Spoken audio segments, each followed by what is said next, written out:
So atin po lamang kausapin at kamustahin si Asek Romel Lopez ng DSWD. Asek Romel, good morning po sir. Yes, Sir Ted. Good morning. DJ Chacha at sa ating mga kababayan. Good morning po. Malaki Opo. Secretary Rex Gatchalian.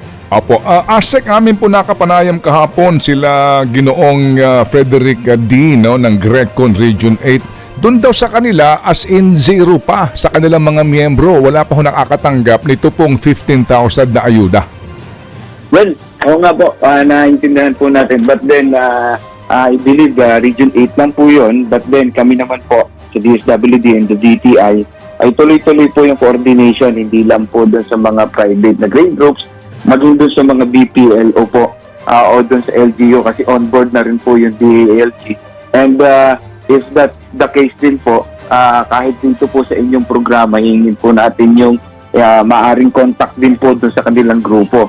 But then kasi sa Region 8, nakapagpasa na rin po kami ng I believe isang beses na payout doon sa kanilang lugar. But then siguro hindi pa lang po doon sa town na meron po yung mga membro ng Grecon. But then we will try our best po na ma-accommodate. With the exemption din naman po from COMELEC, mas maganda po at magtutuloy-tuloy po yung ating pamimigay as soon as possible.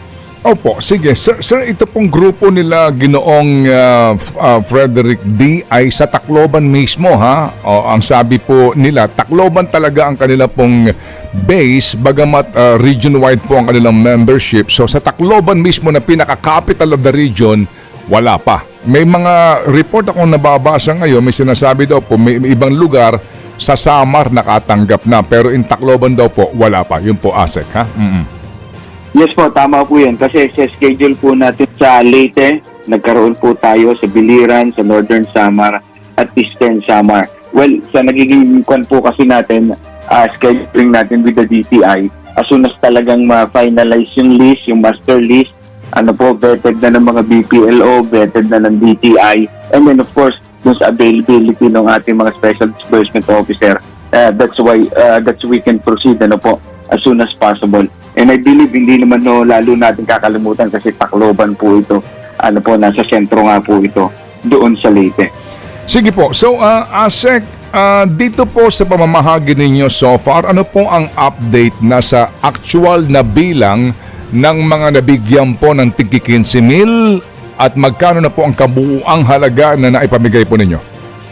Well, sa atin po ngayon, dito po sa ating ginagawang payouts po, at dito sa ating sabihin na nating livelihood grants, So far po, hanggang kahapon, 4:30, pagkamatik po yung partial reports pa na natanggap natin, nasa 4,124 yung naabot po natin ng tulong, and that's equivalent po dito sa 61,860,000 po na amount of cash yung may pamahagi natin dito po. Dito po sa 4,124 po natin, 58% po yan ng targeted beneficiaries natin na 7,100 po na targeted natin ng mga beneficiaries. Well, tatanong po siguro natin bakit to 58% lang?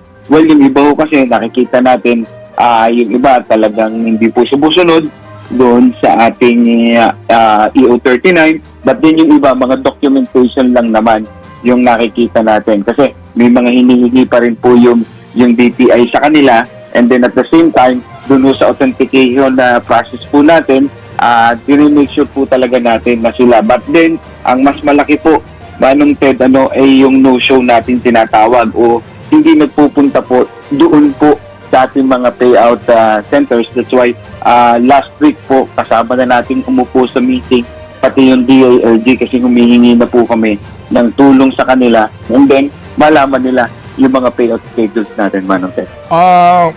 Ito ho bang magkano ang kabuuang halaga na nakalaan dito, sir, sa kabuuan po, based on this particular budget, sustainable livelihood program ninyo?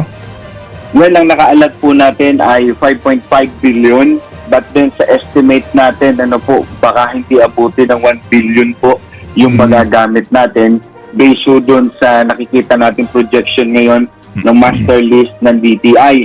kung madadagdagan man po ito, minimal lang kasi po with the inclusion to sa phase 2. Opo. So kumbaga hindi kayo obligadong ubusin yung 5 billion ha?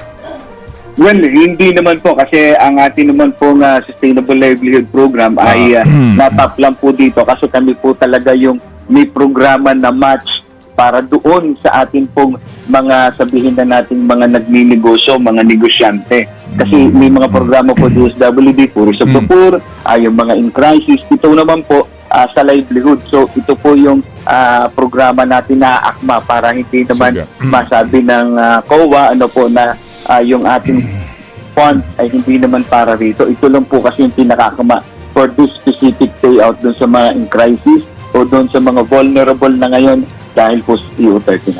Opo, nakapanayam namin yung pangalan nito, yung abogado ng taga-DTI na in charge din po dito, yung counterpart ninyo, yung isang assistant secretary doon.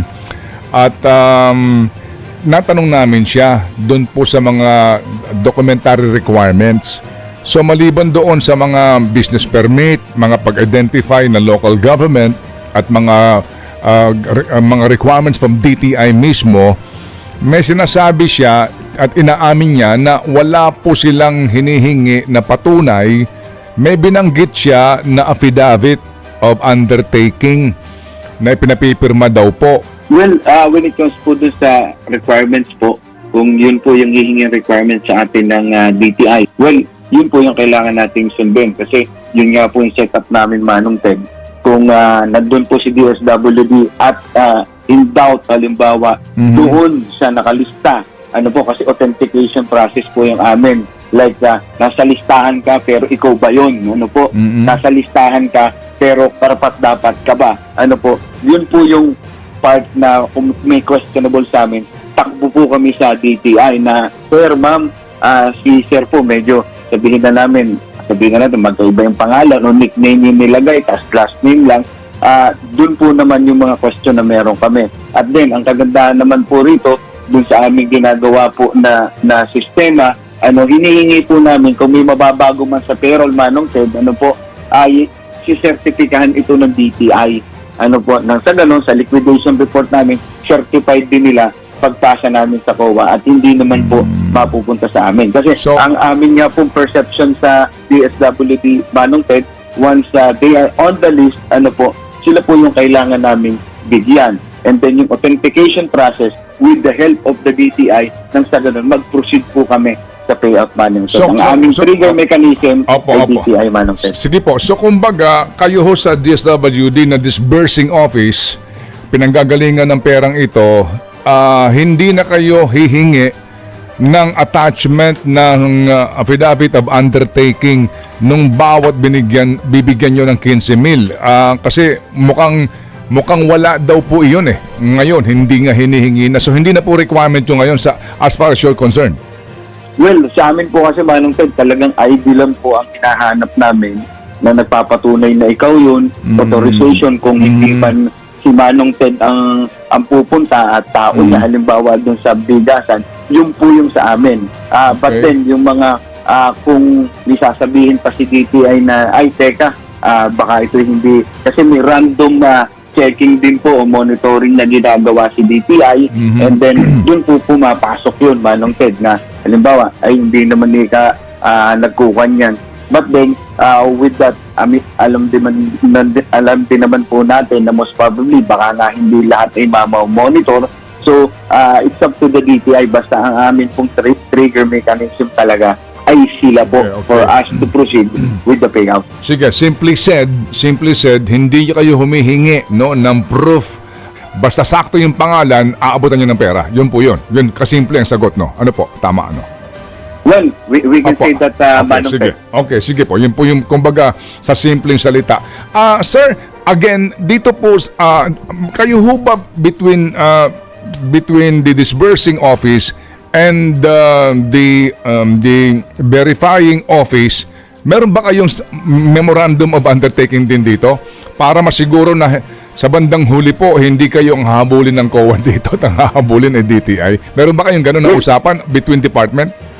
Yes, meron po Manong Ted, and talagang linggo-linggo po lalo na nung before the payout, saka unang linggo ng payout, talagang halos every other day ho, ay umuupo kami. Pinagbangga namin po yung parehas po namin na guidelines, para po pulido yung aming execution. And then yun nga po yung nabanggit ko, Manong Ted, siyempre kung magkakaproblema man, we have to bite the bullet. Kita nga kasi talagang ito po ay atas ng Pangulo, kailangan po natin sundin at nakikita din naman po ng agency, DSWD and DTI, na talagang may kailangan tayong tulungan na mga magbibigas. Sige. Okay. And then ang Opo. atin pong inaasahan, yung master list ng Sige po. DTI Okay. na aming basihan. Sige po.